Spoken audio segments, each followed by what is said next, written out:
Hey there, my name is Dan, Book Nook Noggin, and you're here to see another book review. This is book 2 in Chris Sorenson's Messy Man series. This is The Hungry Ones. This topped off at 300 pages, and I have to say that out of reading the 2 books in this trilogy so far, this one by far is my fave. Now, hands down, I gotta say that Chris Sorenson is doing something unique and different. This is not your typical ghost story. This whole trilogy so far has not been the typical paranormal kind of ghost story. I like the fact that in his ghost fiction, what can happen is time is fluid. You can go back into the past and things can be altered, changed, so that it creates a new timeline. Now, in book 2, we do have some of the same characters from book 1 carrying over into book 2, but this one is very much kind of its own story because if you just listen to what I said, everything from book 1 kind of got reset, and this is a new timeline. One of the things I absolutely loved about this was that from book 1, we have this dark entity called Whisper or Mr. Tell, and we kind of come across some other beings that are like him, but they are the hungry ones. And these hungry ones they're not like Whisper or Mr. Tell. They feed off of ghosts, and they literally eat and devour ghosts. That's how they get by. That's how they grow strong. And we have this motel originally called the Crossroads Motel. A tragic event had happened there which created a number of ghosts. And this is the motel that at the ending of book 1 where the Larsons are staying before moving on and moving into the home that they've just acquired. So this is where we're introduced to these new entities, and the main one is called Sister, and she has kind of like her sidekicks, which she calls brothers.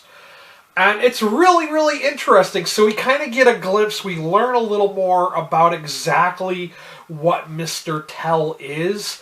My gripe with this is I wish it had been a little bit longer. It was fast-paced, just like the first one. I love that the story just flows. I love the fact that he incorporated like characters from the first book, so you're kind of familiar. And I have to say, I love the character of Ellen Marks. Chris, if you're listening to this review, by all means, I want an Ellen Marks story. Just her and her adventures with ghosts and all the weird paranormal shit that she runs into, because I find her to be one of the most fascinating characters I've read so far. Yeah, guys, so we're introduced to Jessie this time around. She's a new character. She's the owner of the Intermission Motel, and she's not aware of what she has acquired. She's kind of learning that maybe there's some truth to it, and there's something more sinister lying in wait behind the doors of the rooms of the motel. And that's all I'm going to say, because I really don't want to spoil it. I don't want to let you guys in on too much of what's going on with this book, but I really enjoyed this book. I gave it a 5 out of 5 star rating on Goodreads. Like I said, this is by far my fave so far out of the 2 books that I've read.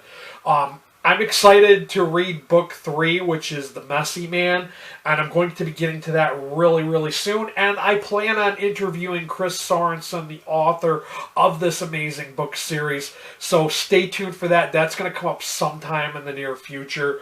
But I don't think there's too much more I can say about this. Like I said, I kind of gave you some little tidbits. I kind of told you about it's not your average ghost story. I love the character development, and the characters kind of stay consistent between the 2 books. Like, they have the same kind of personalities, and I really appreciate that Chris does that. There's sometimes when you get trilogies, sometimes the characters may act differently or unexpectedly than they did in prior books. And that's not the case with this one. Yeah, 5 out of 5 stars on Goodreads. And of course, as always, for you folks in the US, I will have a link to Amazon down below. Please help support my channel by purchasing through that Amazon link. I'm not getting AdSense, so the bookshop.org link for you international folks, or the Amazon link, or you could buy me a coffee or two. That's another great way to support my channel because I'm not receiving AdSense. So by all means, if you came here looking for book reviews and book recommendations, please hit that subscriber button. And while you're there, hit that notification bell. This has been a short one. Like I said, it's part of a trilogy. I can't really say too much more about it. But I kind of love the fact that there's a major villain in this one. And I kind of want more. I want to learn more about these Hungry Ones. And I love the way this ended because I'm hoping that that's going to be developed more in book 3. I'm hoping. But yeah, this has been Dan. This has been The Hungry Ones by Chris Sorenson. Till next time, stay healthy and be good to each other.